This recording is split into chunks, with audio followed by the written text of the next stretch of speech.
মক্কা বিজয় করলেন। মক্কা বিজয় করার দিন মক্কায় একটা অপরাধ সংগঠিত হলো।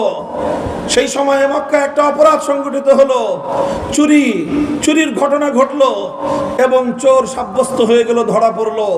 সাধারণ কোনো চোর নয়, একজন মহিলা মানুষ, সাধারণ কোনো মহিলা নয়, সম্ভ্রান্ত পরিবারের একজন মহিলা।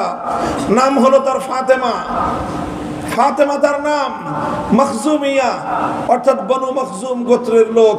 ওয়া ইন্না সিনামাল মাজদি মিন আনি হিশামিন বনু বিনতি মখজুমিন ওয়া ওয়ালিদুকাল আব্দু।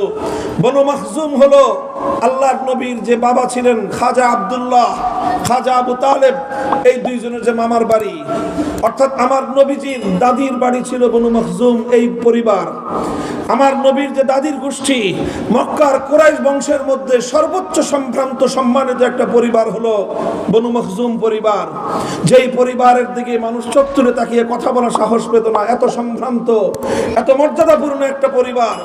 সেই পরিবারের একটা মেয়ে চুরি করে ধরা পড়েছে।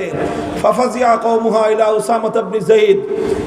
এই ঘটনা ঘটার পর তার গোটা সম্প্রদায় তারা বিচলিত হয়ে পড়ল যে এখন তো মক্কায় আল্লাহর কোরআনের বিধান বাস্তবায়িত হবে।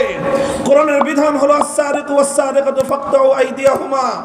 চোর চুরি করে ধরা পড়লে নারী হোক বা পুরুষ হোক তার হাত কেটে দেওয়া হবে। এখন যদি সেই বিধান অনুযায়ী আমাদের এই ফাতেমা নামনি মেয়েটার হাত কেটে দেওয়া হয়, হাত কাটা যাবে একটা মেয়ের, নাক কাটা যাবে গোটা বংশের। বনু মখজুমের গোত্রের সম্মানহানি হবে, কুরাইশ গোত্রের প্রেস্টিজের হ্যাম্পার হবে। কাজেই যে করেই হোক তার হাত কাটা রুখতে হবে। তার গোটা সম্প্রদায় উসামা ইবনে যায়েদের কাছে তদবিরের জন্য আসলেন। উসামা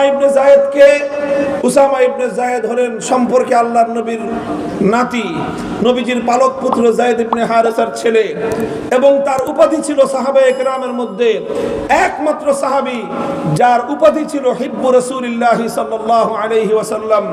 শব্দের অর্থ হলো নবীজির প্রিয় পাত্র। আল্লাহর নবী উসামাকে এত আদর করতেন, মানুষ উসামাকে নাম দিয়েছে নবীজির প্রিয় পাত্র।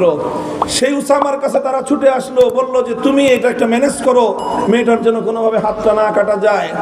উসামা ইবনে যায়েদ নবীজির কাছে গিয়ে সুপারিশ করলেন। তিনি ঘটনার গভীরতা উপলব্ধি করতে পারেন নাই। সুপারিশ করার সঙ্গে সঙ্গে আমার নবীর প্রতিক্রিয়া কি ছিল? বুখারী শরীফের হাদিসের কিতাব উল্টান, ফাতালাওয়ানা ওয়াজহু রাসূলিল্লাহি সাল্লাল্লাহু আলাইহি ওয়াসাল্লাম।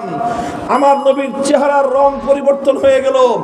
আল্লাহর নবী যখন রাগান্বিত হতেন, নবীজির চেহারা রক্তিম বর্ণ ধারণ করত। ফাকান্নামা ফুকিআ ফি ওয়াজনাতাইহি